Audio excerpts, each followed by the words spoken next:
موجود نبی الحرمین امام القبلتین محبوب رب المشرقین والمغربین ابو القاسم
آج محرم الحرام کی 5 تاریخ میں تمام اختتام کی طرف جاتی ساری ہے اور ہم اور آپ امام کے غم کو منانے کے لیے سب جمع ہوئے ہیں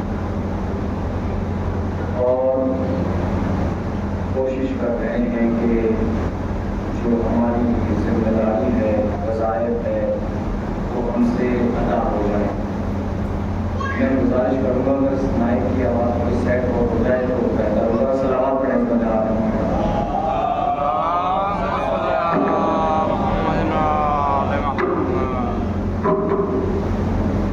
ایک اور صلوات پڑھیں گے.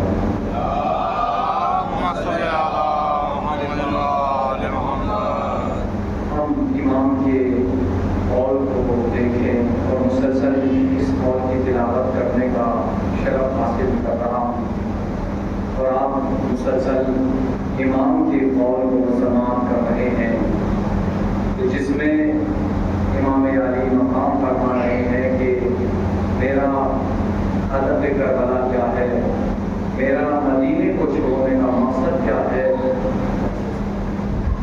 میرا مدینے کو خیرآباد کرنے کا ہدف کیا ہے.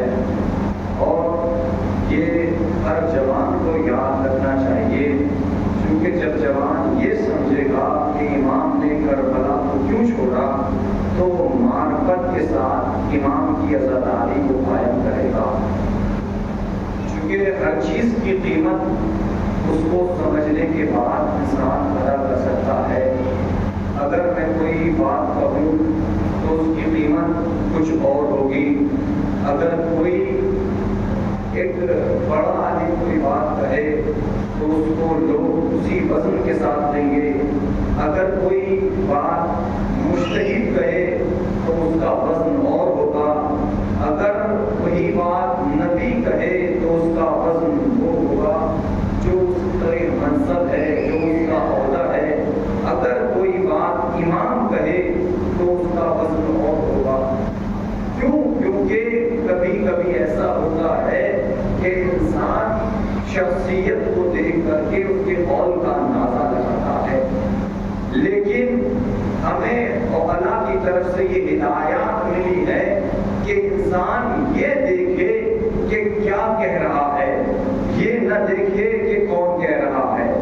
اور کریے گا بھائی, آپ اپنی قلت کا احساس نہ کریے گا. فرش عطا بچ چکا ہے, معصوم ہستیاں آ چکی ہیں. ہمارا عقیدہ یہ ہے کہ ہم کسی بانی مجلس کو راضی کرنے کے لیے فرش عطا پہ نہ آئیں, بلکہ ہم معصومین کی رضایت کو دینے کے لیے فرش عطا پہ آئیں. ہم معصومین کی رضایت کو حاصل کرنے کے لیے فرش عطا پر آئیں. امام فرما رہے ہیں کہ میں جو خارج ہو رہا ہوں, میں جو مدینے سے نکل رہا ہوں وہ شر کے خلاف نکل رہا ہوں, میں بغاوت کے خلاف نکل رہا ہوں, میں اترافے کے خلاف نکل رہا ہوں. امام نے ایک پیغام دے دیا کہ میں دکھاوے کے خلاف نکل رہا ہوں. اور کیجئے گا بھائی, میں دکھاوے کے خلاف نکل رہا ہوں, میں ریاکاری کے خلاف نکل رہا ہوں. اس کا یہ ہے کہ اگر ہم اپنے کاموں میں ریاکاری سے کام لے رہے ہیں تو روز محشر ہمیں اس کا کوئی اجر نہیں ملے گا، چونکہ امام نے ہمیں پیغام دیا ہے کہ امام کا قیام بھی یہ ہے کہ جو ریاکاری کرتا ہے وہ ریاکار ہوتا ہے، عزادار نہیں ہوتا۔ صلوات پڑھے حضرت آل محمد پر۔ جو ریاکاری کرتا ہے، ابھی تک یہ سلسلہ صرف بقرہ عید کے ماحول میں بنتا تھا۔ کیا ماحول بنتا تھا؟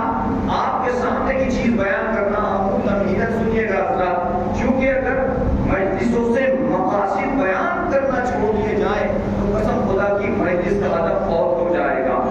تو عزیزان محترم، ابھی تک ماحول صرف بقرہ عید جسے عید الاضحیٰ کہتے ہیں اس میں تھا۔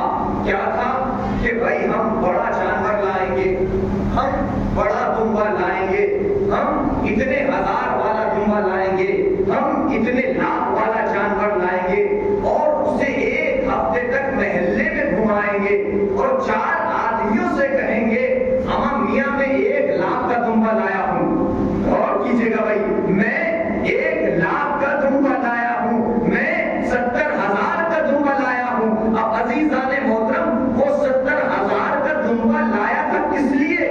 تاکہ قربانی کرے، لیکن اس نے دکھاوے کے چکر میں اپنے خلوص کو ذبح کر دیا۔ غور کریے گا بھائی، اس نے اپنے دکھاوے کے چکر میں اپنے خلوص کو ذبح کر دیا۔ اب میں آپ سے مؤدبانہ، چونکہ وظیفہ ہے میرا، ہم جو عزاداری امام حسین کریں، یہ نہ سوچیں کہ 1 لاکھ والا مولوی آیا ہے یا 70,000 والا مولوی آیا ہے۔ مولوی یا ذاکر چھوٹا ہو یا بڑا، اگر نام حسین لے رہا ہے شاید شہزادی اس کی زبان سے قبول کر لے۔ کیوں؟ چونکہ اہل بیت کے نزدیک، اللہ کے نزدیک، ان کے نزدیک شخصیت بڑی نہیں بلکہ ان کے نزدیک خلوص بڑا ہے۔ اگر خلوص بڑا ہے تو اہل بیت قبول کر لیں گے، اگر ریاکاری سے بڑا ہے تو اہل بیت منہ پہ مار دیں گے۔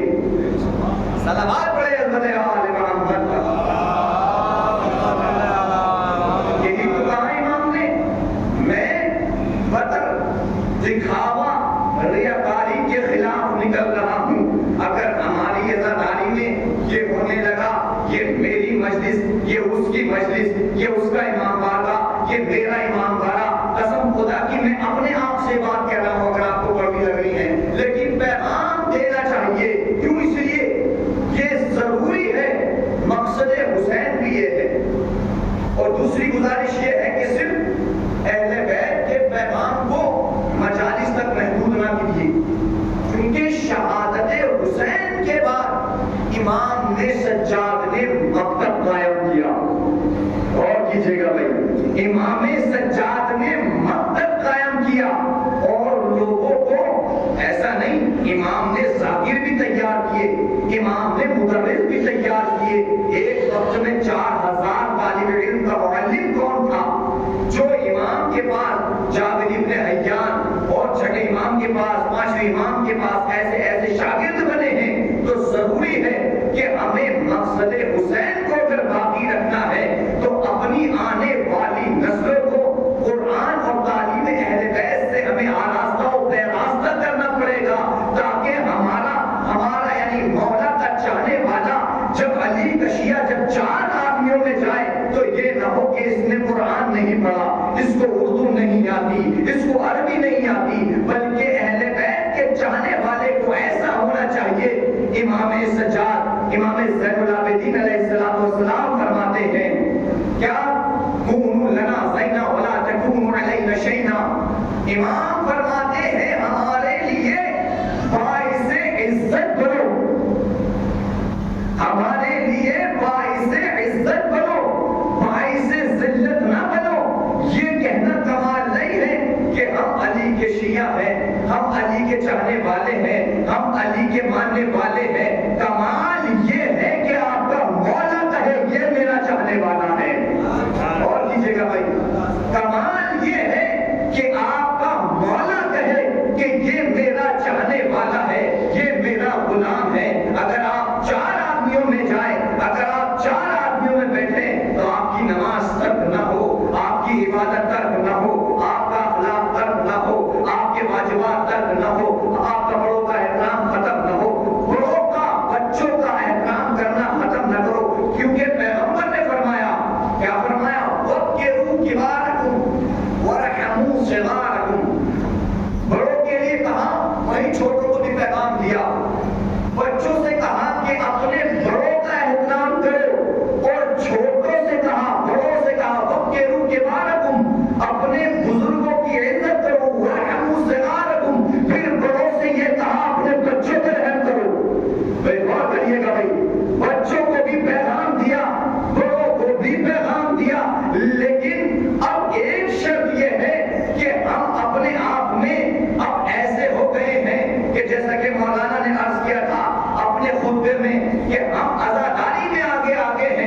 عزاداری وہ روشن چراغ ہے جس سے اسلام ضیا حاصل کرتا ہے اور زمانے کو ضیا پہنچاتا ہے. لیکن ایک بات اور عرض کروں گا، عزاداری ایسا مستحب مؤکدہ عمل ہے، غور کیجیے گا، بہت اپنی بات کہنے جا رہا ہوں. عزاداری ایسا مستحب مؤکدہ عمل ہے جو اپنے اندر واجبات کو لیے ہوئے ہے، اپنے اندر واجبات کو لے کے واجبات کی حفاظت کر رہا ہے. یہ عزاداری اپنی آپ میں ایک طاقت کا نام ہے، لیکن واجبات کو اگر ترک کر کے آپ یہ سوچ رہے ہیں کہ عزاداری انجام دیں تو یقین جانیں کہ آپ سے امام راضی نہیں ہو سکتے. کیوں؟ کیونکہ آپ نے امام کا جو ہدف تھا، یہ امام کا مقصد نہیں تھا کہ امام کربلا جا رہے ہیں اور امام شہید ہو جائیں آپ ان پہ روئیں، نہیں، یہ تو امام نے اتنا بڑا کارنامہ انجام دیا تو اب فرض بنتا ہے کہ امام نے ہم پہ احسان کیا تو ہم احسان کا بدلہ احسان سے دیں. روایت نے سہارا دیا کہ احسان کا بدلہ ایسے دو کہ زندگی میں کبھی حسین کو ترک نہ کرنا، حسین کے مقصد کو ترک نہ کرنا، عزاداری کو قائم کرنا اور عزاداری کی حفاظت کرنا. صلوات بڑے عظمت آل محمد.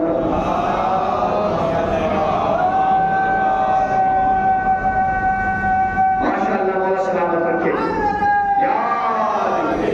دیکھیے کبھی کبھی کوئی بات ایسی ہو جاتی ہے کہ کبھی کبھی ادھر سے سامنے سے بھی انسان کو متوجہ کیا جاتا ہے. مولانا اس چیز کا بھی پیغام دیجیے. ان کے ایک نعرے نے مجھے پیغام کی طرف اشارہ کر دیا. اگر آپ متوجہ ہیں تو ایک صلوات پڑھیں اس یہ جو ہمارے معاشرے میں ماحول بنا، میں اپنے لیے کہہ رہا ہوں، بزرگ محترم یہاں تشریف فرمائیں. دیکھیے خطیب کا ماحول زیادہ تر سننے والے بناتے ہیں، زیادہ تر سننے والے بناتے ہیں. اگر سامعین تبلیغی باتوں پہ داد دینے لگے تو خطیب پھر تبلیغ کی تیاری کر کے آئے گا. نہ شاید میری بہت وزنی بات ہو گئی. اگر سامعین تبلیغی باتوں پر، اصلاحی باتوں پر، مقصد حسین پر انسان داد دینے لگے، دعا دینے لگے تو خطیب بھی ایسی ہی تیاری کر کے آئے گا. کیوں؟ اس لیے چونکہ انسان اس بات پہ بھی مصر ہوتا ہے کہ اس کو دعائیں دی جائیں، نیچے سے حوصلہ افزائی بھی کی جائے، کیونکہ یہ تو ہمارے ائمہ کا بھی کام رہا ہے. جہاں امام کوئی شعر سنتے تھے تو اس کی تعریف کیا کرتے تھے. یہ تعریف کرنا ہمارے بزرگوں کی نہیں بلکہ امام کی طرف سے ہمیں ملی ہوئی سیرت ہے. صلوات پڑھیں آل محمد پر.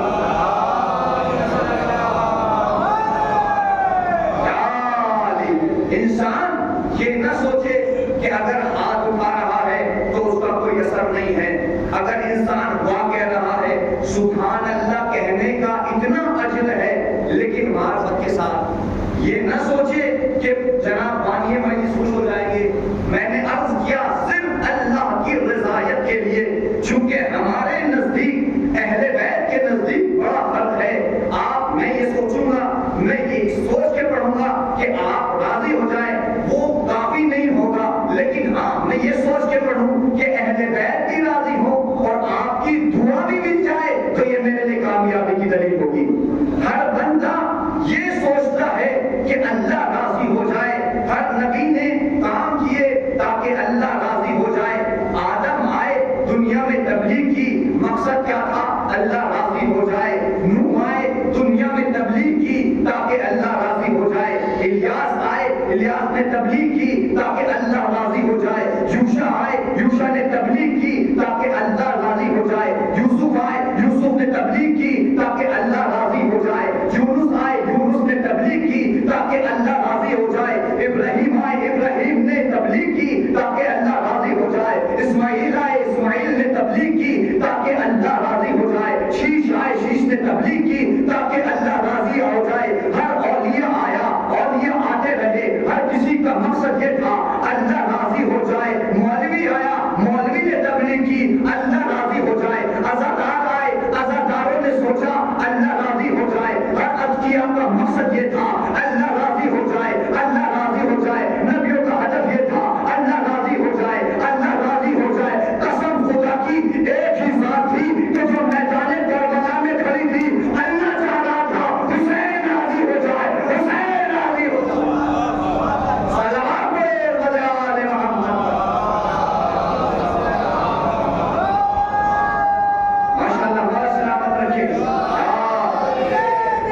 زندہ باد، زندہ باد، زندہ باد، یاد ہے۔ تو عزیزان محترم، ہر کسی کا مقصد یہ ہے کہ اللہ راضی ہو جائے۔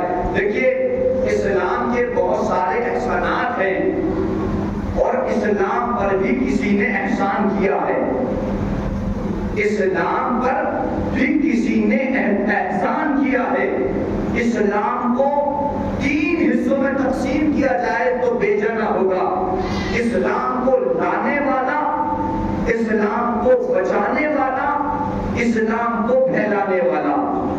غور کیجئے گا بھائی، یہ عزاداروں کی شرکت بھی دین کو قوت بخش رہی ہے۔ کیوں؟ اس لیے ہمارا ہدف یہ ہے کہ ہمیں دین سیکھنے کو ملے۔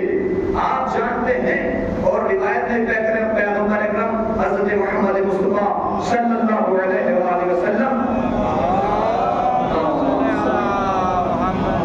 بھائی آپ جانتے ہیں کہ جب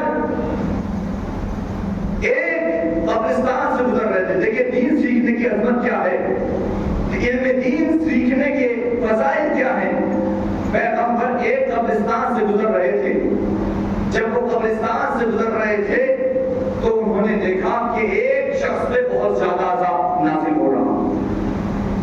اپنے بچے کو تعلیم محمد والے محمد سے آراستہ کیجئے، کیونکہ اگر آپ نے تعلیم محمد والے محمد نہ دی تو روز محشر آپ کو جواب دینا ہوگا، مجھے جواب دینا ہوگا۔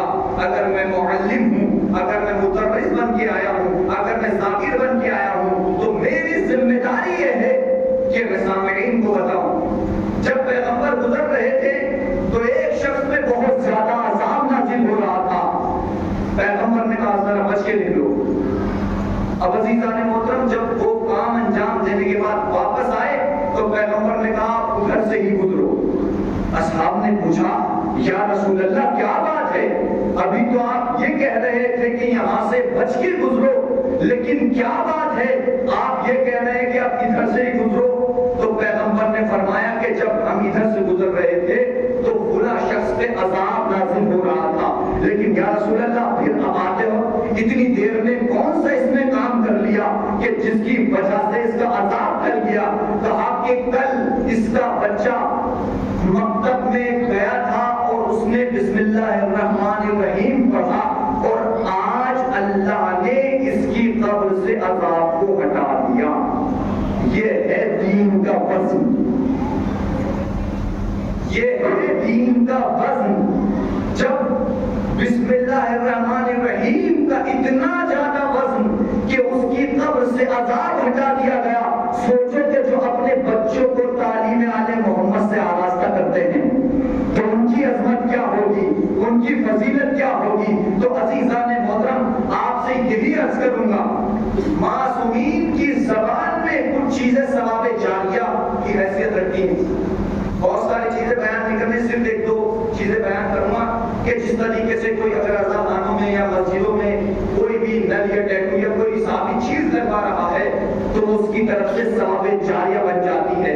معصوم نے فرمایا اگر کوئی نیک اور صالح اولاد کو اپنے پیچھے چھوڑتا ہے تو ادھر قرآن کی تلاوت وہ کرے گا، ثواب اس کے والدین کو ملے گا۔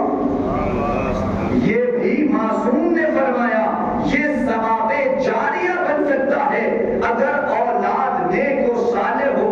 ہم دنیاوی اعتبار سے اپنے بچوں کی تربیت کرتے ہیں کہ ہمارا بچہ دنیا میں ٹھوکریں کھاتے نہ پھرے، ہمارا بچہ اقتصادی اعتبار سے مضبوط ہو جائے۔ قسم خدا کی اگر ہم آخرت کے بارے میں سوچیں، ہم سوچیں کہ ہمارا حشر، ہمارا محشور آل محمد کے ساتھ ہو، تو ضروری ہے کہ انہیں قرآن کی تعلیم سے آراستہ و پیراستہ کرنا پڑے گا۔ چونکہ سید الشہداء نے قرآن کی تعلیم کو ایسا عام کیا کہ سر سجدے میں کٹ گیا، لیکن قرآن کے پیغام کو آخر وقت تک جاری رکھا۔ صلوات پڑھے صلی اللہ علیہ وسلم۔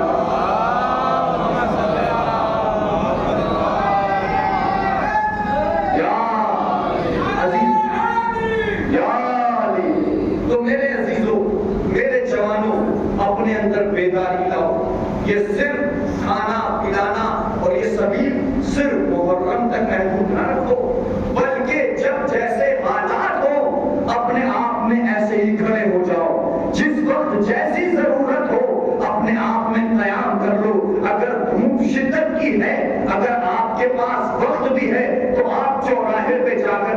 سبیل امام حسین لگا کے بتاؤ کہ ہمارے مولا نے لوگوں کو جو پیاسے ہوں ان کو سیراب کرنا سکھایا ہے، جو بھوکے ہوں ان کو کھانا کھلانا سکھایا ہے۔ چونکہ اگر ہمارے اندر اہل بیت کا کردار رچ بس جائے گا پھر ہمیں کہنے کی ضرورت نہیں ہے کہ ہم امام کے غلام ہیں، بلکہ غیر کے پردے سے آواز آئے گی یہ میرا غلام ہے، یہ میرا چاہنے والا ہے۔ صلوات پڑھے صلی اللہ علیہ وسلم۔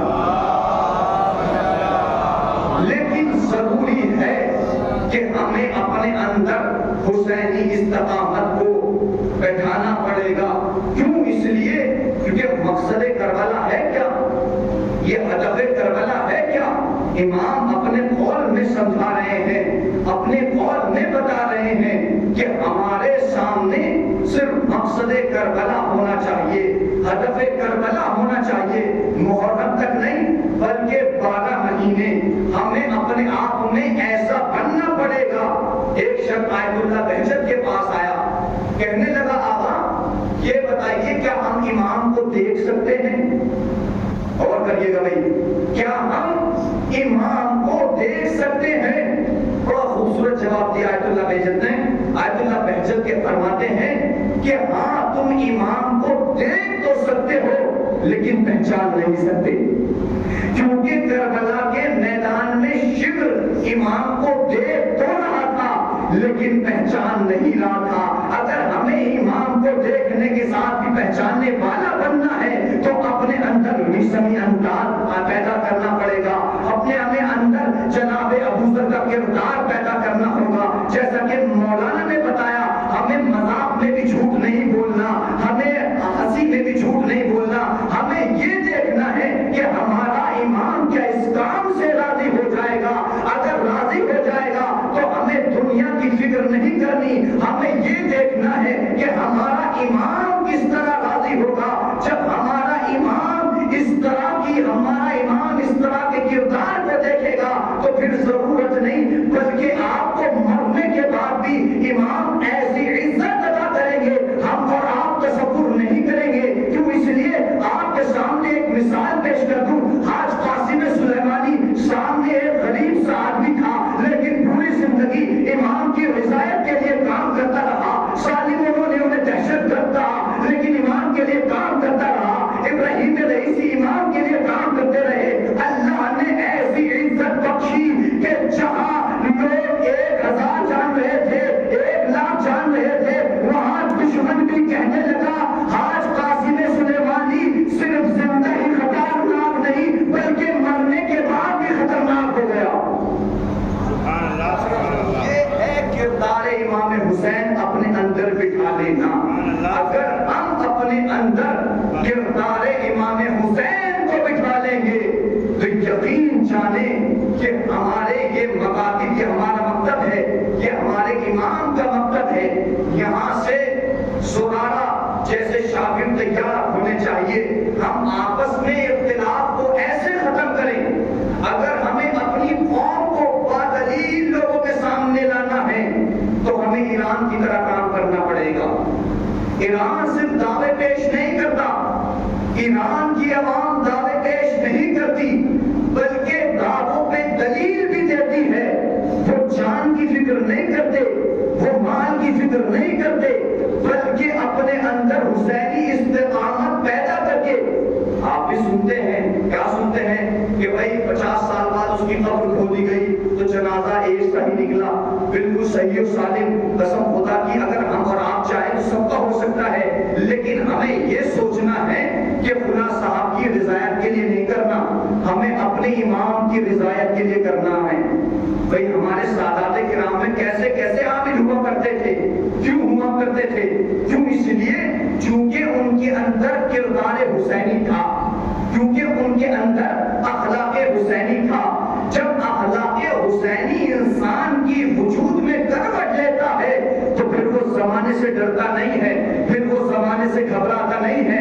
آیت اللہ خامنائی کے پاس شخص آیا اور کہنے لگا اے آیت اللہ خامنائی، آپ اتنے بڑے لیڈر ہیں، اتنے بڑے رہبر ہیں، بڑے ذمہ دار ہیں، لیکن کیا بات ہے آپ حکومت کے حوالے سے بھی ان ظالموں سے نہیں ڈرتے؟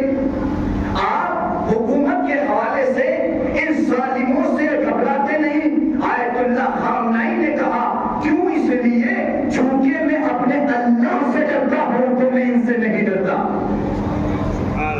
صلوات پڑھے حضرت آل محمد۔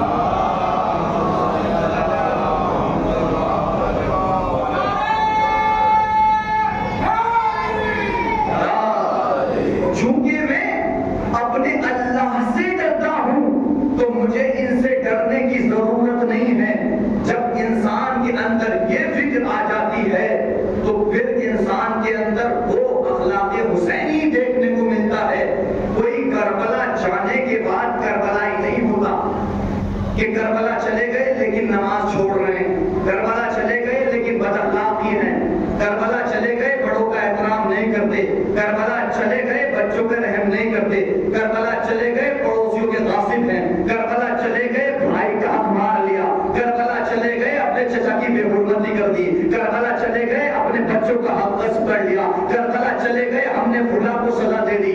عزیزان محترم، کربلا جا کے اگر انسان کے اندر یہ اخلاق غیر حسینی ہے تو وہ کربلائی نہیں ہو سکتا، لیکن اگر کسی کا یہی رہ کر کے کردار حسینی ہو وہ کربلائی ہوتا ہے۔ اور عزیزان محترم، اس کا اثر تب دکھائی دے گا جب امام زمانہ ظہور کریں گے۔ امام کی رقاب میں وہی جنگ کرے گا جو امام کی اخلاق میں مدد کرتا رہا ہو، امام کے اخلاق کی مدد کرتا رہا ہو، امام کی نصرت کرتا رہا ہو۔ امام کے ساتھ وہ نہیں جائے گا جو طاقتور ہوگا، امام کے ساتھ وہ جائے گا جس کا عمل حسینی ہوگا۔ امام کے ساتھ وہ جائے گا جس کا اخلاق حسینی ہوگا، جس کا کردار حسینی ہوگا، جس کے پیغامات حسینی ہوں گے۔ لیکن انسان یہ نہ سوچے کہ بھائی میری معاشرے میں سادے ہونے کی وجہ سے کوئی عزت نہیں ہے۔ سادے لوگوں کی کبھی عزت نہیں ہوئی۔ میثم تمار کیا کیا سختیاں صحیح ہیں، آج جو ان کے منبر رسول سے فضائل پڑھے جا رہے ہیں یوں ہی نہیں پڑھے جا رہے، بلکہ انہوں نے بہت زیادہ قربانیاں دی ہیں، بہت زیادہ ایثار کیا ہے، تب جا کے میثم تمار کے فضائل پڑھے جا رہے ہیں۔ آپ کی خدمت میں ایک بات اور عرض کر دوں کہ میثم تمار سادات سے نہیں تھے، میثم تمار سادات سے نہیں تھے، لیکن ان کا عمل ایسے سادات سے ملا۔ جناب سلمان فارسی سادات سے نہیں تھے، لیکن ایسا کردار بنایا، ایسا اخلاق بنایا، ایسا اپنے کردار کو اہل بیت کے کردار میں ڈھالا کہ پیغمبر کو کہنا پڑا کہ سلمان ہم اہل بیت میں سے ہیں۔ غور کریے گا، سلمان ہم اہل بیت میں سے ہیں۔ اب عزیزان محترم، آپ نے غور کیا جب ایک غیر سید اپنے کردار کو اعلیٰ کر کے اہل بیت میں شامل ہو کر کے اپنی فضیلت بتا سکتا ہے، جو سادات کرام ہیں ان کی ذمہ داری دوگنی ہو جاتی ہے، ان کو کردار کو، ان کے کردار کو ایسے اہل بیت سے مشابہت دینی چاہیے کہ جیسے لوگ کہیں، ہم کہیں کہ ہم علی کی اولاد میں سے ہیں، لیکن ہمارا کردار ایسا ہو کہ جس کے امام علی علیہ السلام خود مخالف ہو تو وہ علی کی اولاد میں نہیں ہوگا، بلکہ دشمن آپ کو کہے کہ اولاد علی جا رہا ہے، اولاد حسین جا رہا ہے، اولاد سجاد ابن حسین جا رہا ہے۔ صلوات پڑھے حضرت آل محمد۔ تو عزیزان محترم، یار اپنے سارے کاموں کو للہ اللہ کے لیے گزار دو۔ ہم آج سے یہ عہد کر لیں کہ اس مجلس حسین سے ہمیں یہ عہد کر کے اٹھنا ہے، صرف ایک بات، ایک آیت اللہ کے پاس کے بارے میں دن کے پاس ایک شخص آئے کہنے لگے میں جا رہا ہوں، تم مجھے کوئی نصیحت کرو۔ قسم خدا کی جو صاحبان عقل ہوتے ہیں وہ دیکھیے کس طرح سے عکس کرتے ہیں۔ انہوں نے کہا کہ تم ہمیں کوئی نصیحت کرو، کوئی وصیت کرو کہ جس سے میں اپنی زندگی میں استفادہ کروں۔ ان کا جملہ سنیے گا کہ میں اپنی زندگی میں استفادہ کروں۔ انہوں نے یہ کہا بس تم یہ خیال کرو، بہت ہلکے سے کہہ رہا ہوں تاکہ آپ کے سماعتوں کے کشکول میں محفوظ ہو جائے، بس تم یہ خیال کرو کہ تمہیں اللہ دیکھ رہا ہے، یہ سوچو کہ تمہیں اللہ دیکھ رہا ہے۔ میں اب آپ سے کہہ رہا ہوں اگر آپ کو امام زمانہ کا سپاہی بننا ہے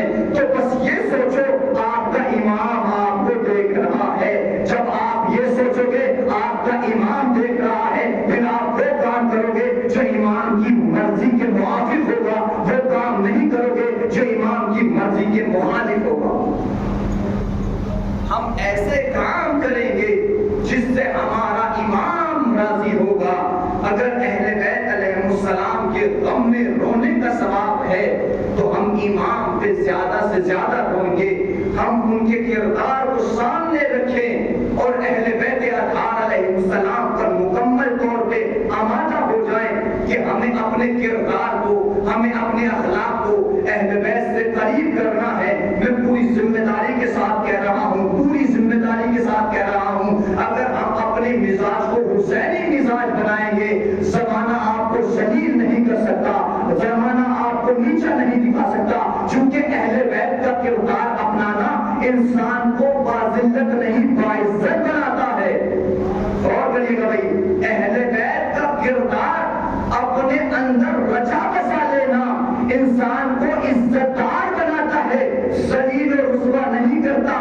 لہذا ہم یہ عہد کر لے کہ محرم الحرام کے بعد ہمیں ایسے کام کرنے ہیں جس سے ہمارا امام راضی ہو جائے، جس سے ہمارا اللہ راضی ہو. جب ہم اپنے اندر یہ فکر لے کے چلیں گے، معاشرہ خود بخود اچھا ہوتا چلا جائے گا. میں تو کہتا ہوں کہ ضروری نہیں ہے کہ ہم دوسروں کو کہیں کہ بھائی فلاں کو شیعہ کرو، فلاں کو شیعہ کرو. ہمارا کردار ایسا ہو جائے کہ دوسرا دیکھے تو امام کی ایک حدیث کا ترجمان بنتا چلا جائے. امام فرماتے ہیں قُلُوا دُعَاةً لِلنَّاسِ بِغَيْرِ أَلْسِنَتِكُمْ، تم لوگوں کو تبلیغ کرو اس زبان سے نہیں بلکہ عمل کی زبان سے تبلیغ کرو. تمہارا اعمال مبلغ بن جائے. جب تمہارا اعمال مبلغ بن جائے گا تو معاشرہ خود بخود درست ہوتا چلا جائے گا.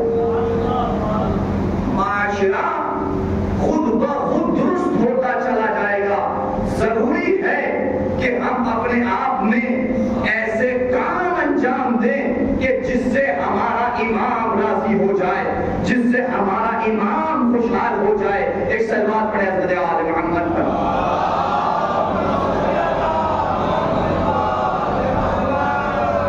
ہمیں یہ دیکھنا ہے کہ ہمارا امام کس چیز سے راضی ہو رہا ہے.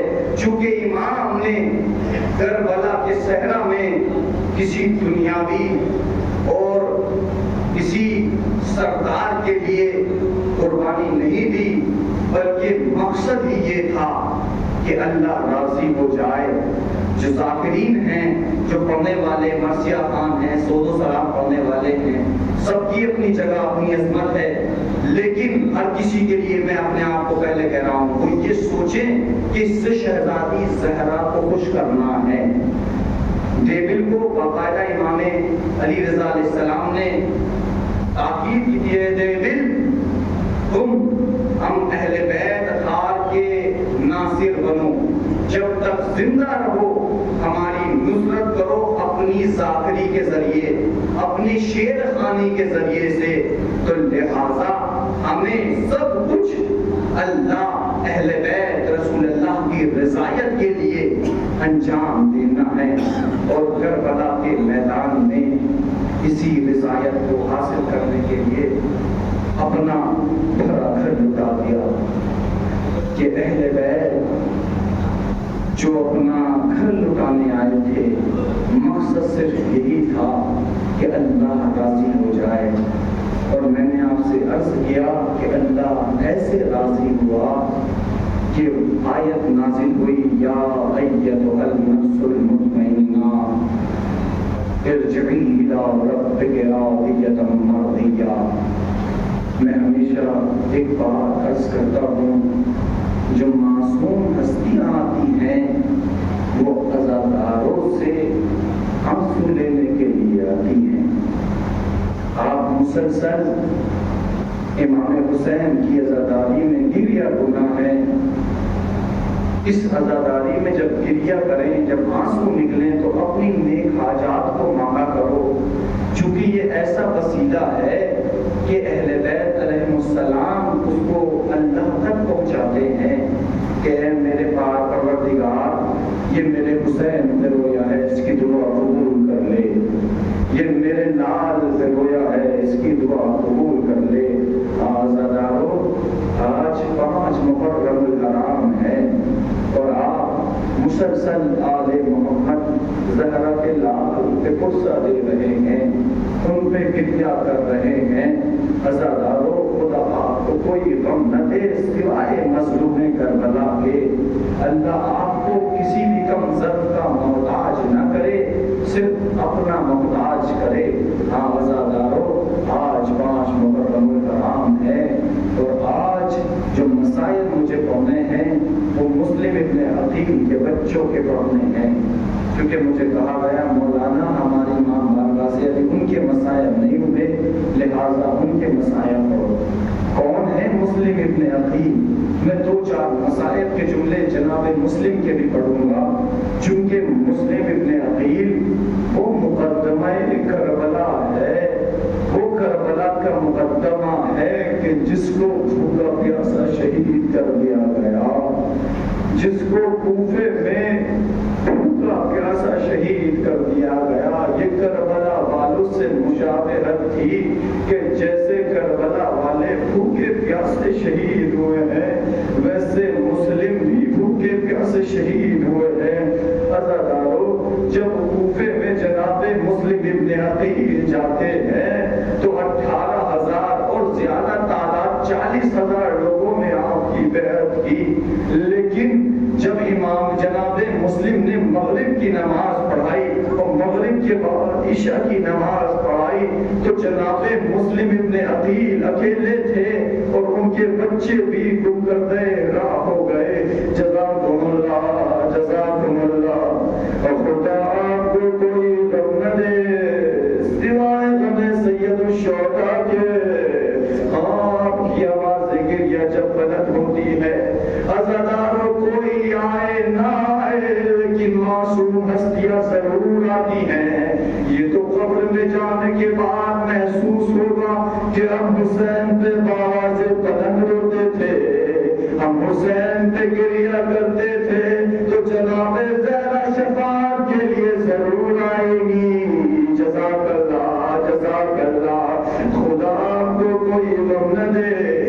علامہ اظہر حسین زیدی فرمایا کرتے تھے کہ کوفے میں سارے مسلمان تھے لیکن مسلم اکیلا تھا۔ جزاک اللہ، جزاک اللہ۔ عزادارو، جب مسلم ابن عقیل کو تنہا چھوڑ دیا، جناب مسلم ابن عقیل ایک مومنہ کے دروازے پہ آ کے بیٹھ گئے۔ مومنہ نے کہا ہے تم شخص کون ہو جو اس عالم غربت میں یہاں ہو؟ اس وقت کوفے کے ماحول صحیح نہیں ہے، جاؤ اپنے گھر چلے جاؤ۔ جناب مسلم نے کہا وہ گھر کیسے جائے جس کا یہاں کوئی گھر نہ ہو؟ کہا کیا مطلب ہے؟ کہا میں پردیسی ہوں، میں حسین کا سفیر مسلم ابن عقیل ہوں۔ جزاک اللہ خیر الجزا۔ اللہ آپ کو آپ کے اوپر رحمت نازل فرمائے، اللہ آپ کے مرحومین کی مغفرت فرمائے۔ آزادارو، جناب مسلم ابن عقیل کو اپنے گھر لے گئی۔ میں سارے مسائل چھوڑ رہا ہوں چونکہ ان کے بچوں کے بھی مسائل کے قطرات پڑھنے ہیں۔ جناب مسلم ابن زیاد کی قید میں آ گئے، مومنہ کے گھر سے لے جایا گیا۔ جب جناب مسلم کو جب دارالامامہ کی چھت پہ لے جایا گیا، ادھر سے حسین کا قافلہ آ رہا تھا، ادھر سے مسلم ابن عقیل نے سلام کیا، ادھر سے امام نے سلام میں جواب دیا۔ عباس نے پوچھا ہے میرے مولا خیریت تو ہے؟ مولا حسین نے کہا اے میرے شیر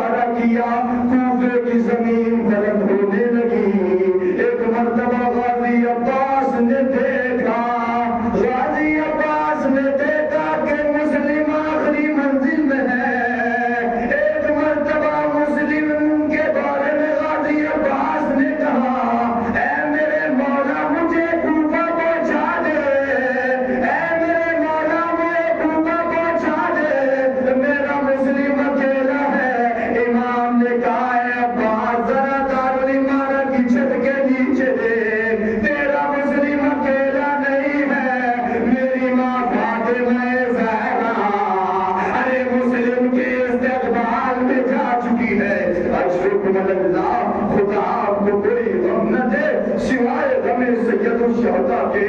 آزاداروں، اب جناب مسلم کے بچوں کو ابن زیاد نے قید کر لیا، ابن زیاد کی زندان میں ہے مسلم کے دونوں ابراہیم و محمد۔ عزادارو، ایک شب جناب ابراہیم و محمد نے ایک سا خواب دیکھا، کیا دیکھا کہ علی مرتضیٰ خواب میں تشریف لائے ہیں۔ عزادارو، آج 5 محرم الحرام بھی گزر گئی، جتنا رونا ہے رو لیجئے، اگر ایک آنسو کا قطرہ بھی نکل گیا تو یہ آخری تحفہ جناب زہرا کے لیے ہوگا، چونکہ ہم سب کے سب مہمان، ہم میزبان ہیں، وہ ہمارے مہمان ہیں۔ کیوں؟ اس لیے چونکہ ہمیں ان کی خدمت کرنی ہے۔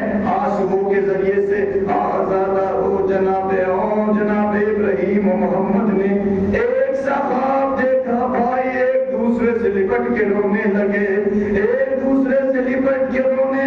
کہنے لگے میرے بھائی، میں نے خواب دیکھا ہے، میں نے خواب میں دیکھا ہے مسلم آئے ہیں، میرے بابا مسلم آئے ہیں اور علی مرتضیٰ رانا آئے ہیں۔ عزادارو، امام علیہ السلام نے فرمایا، اے مسلم، تم تو ہماری خدمت میں آ گئے لیکن تمہارے بچے ابھی تک نہیں آئے۔ اے میرے مولا، کچھ دن بعد میرے بچے بھی آپ کی خدمت میں آ جائیں گے۔ آزادارو، جناب مسلم کے بچوں نے زندان بان سے کہا، اے زندان بان، کیا تو جناب زہرا کو جانتا ہے؟ کیا تو علی مرتضیٰ کو جانتا ہے؟ ہم ان کے نواسے ہیں، ہمیں آزاد کر دے، ہم روز محشر جناب زہرا سے تیری شفاعت کریں گے۔ عزادارو، جیسے ہی جناب ابراہیم و محمد کو آزاد کیا، اب جناب ابراہیم و محمد رات کے سناٹے میں کوفے کی انجان گلیوں میں کبھی ادھر پھرتے تھے، کبھی ادھر پھرتے تھے۔ ایک مرتبہ جب صبح نمودار ہوئی، دونوں بچے ایک پیڑ پہ جا کے چھپ کے بیٹھ گئے۔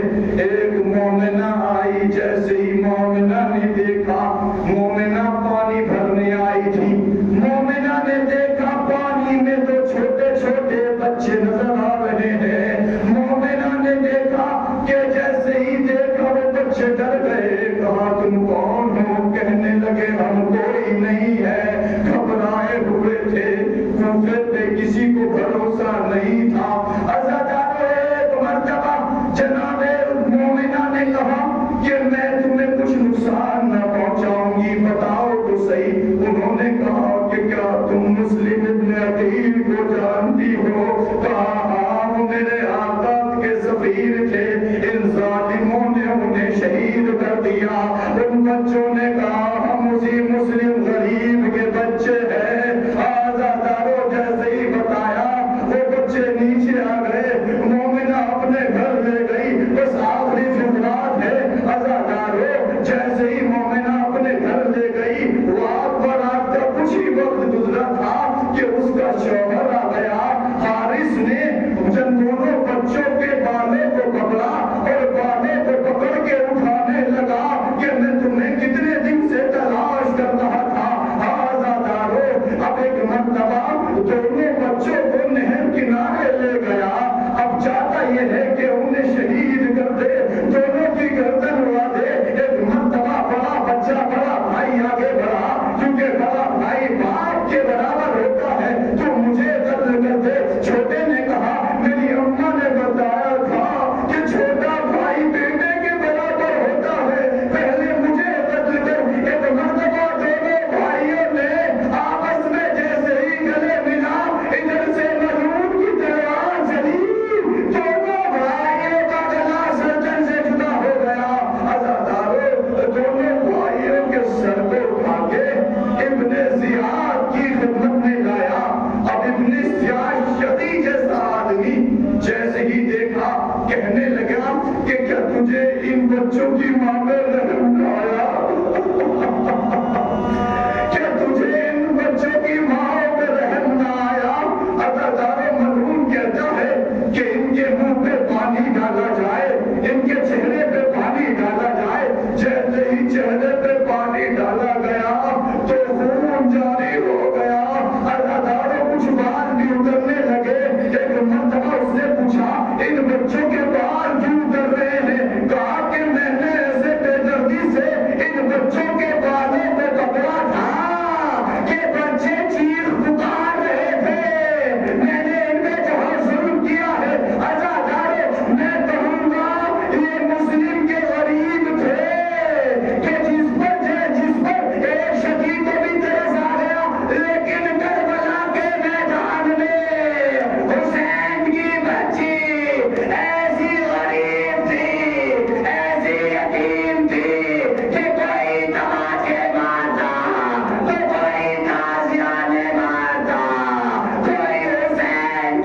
بچوں پہ ترس